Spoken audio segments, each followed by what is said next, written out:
Since baseball has less physical contact than other sports, it isn't seen as nearly as risky. The sport still has its fair share of major injuries, though.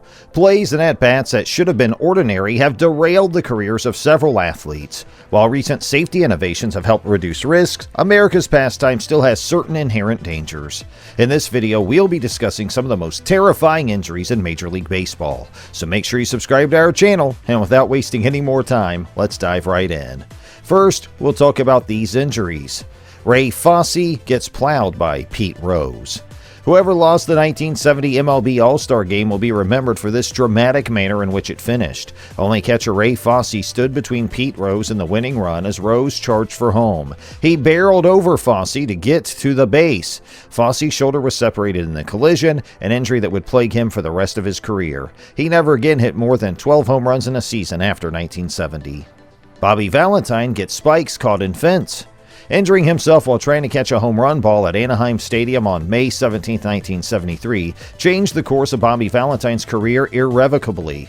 He attempted to jump over the barrier, but his spikes became entangled in the metal bars. The end consequence was a series of complicated fractures that would keep him out of action for the rest of the season and hamper his future performance. Tony Saunders blows out arm on pitch. As a member of the Tampa Bay Rays, Tony Saunders faced the Texas Rangers on the mound on May 26, 1999.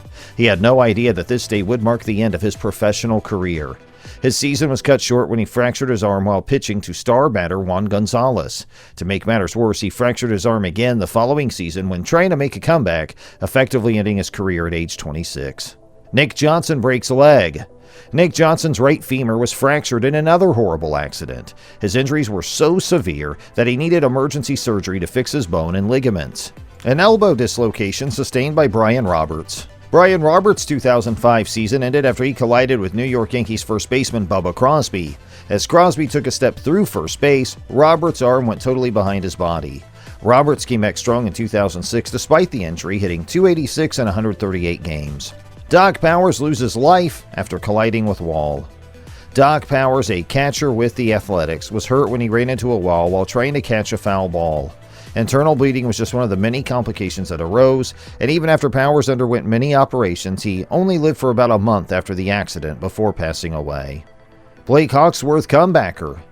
Perhaps Blake Hawksworth didn't realize it at the time, but he was quite fortunate. While a line drive to the face is certainly no laughing matter, Hawksworth managed to walk away with only a concussion and a few stitches. Dave Dravecky breaks arm on pitch. Dave Dravecky's life was a roller coaster of ups and downs over the course of a few years, filled with sorrow and success. The left-handed pitcher found out he needed cancer surgery on his throwing arm in October of 1988, but he was determined to play again, and by the following summer he was back in the Giants organization. Dravecky's humerus bone was broken on a pitch to Tim Raines in his second start after returning to the Giants. He was diagnosed with recurrent cancer after breaking another bone while partying with the team following their NLCS victory. Tony Conigliaro hit by pitch. Tony Conigliaro was hit in the face by a pitch from Jack Hamilton in August of 1967, resulting in a fractured cheekbone, dislocated jaw, and eye injury. The future looked bleak as he was carried off the field on a stretcher, but he made a remarkable recovery and was named the league's Comeback Player of the Year more than a year later. Chris Snyder fractures testicle. Diamondbacks catcher Chris Snyder fractured one of his testicles after taking a foul tip off the bat of Corey Hart. Mike Mussina hit by liner. Mike Mussina spent the better part of his 18 seasons causing havoc for opposing batters while pitching for the Baltimore Orioles and the New York Yankees. Even with all his success at the plate, his 1998 broken nose from a line drive hit by Sandy Alomar Jr. stands out. And that's all for now. Hey, we hope you enjoyed our video. If you did, please consider liking it and subscribing to our YouTube channel so you can see even more incredible content. And thanks for watching.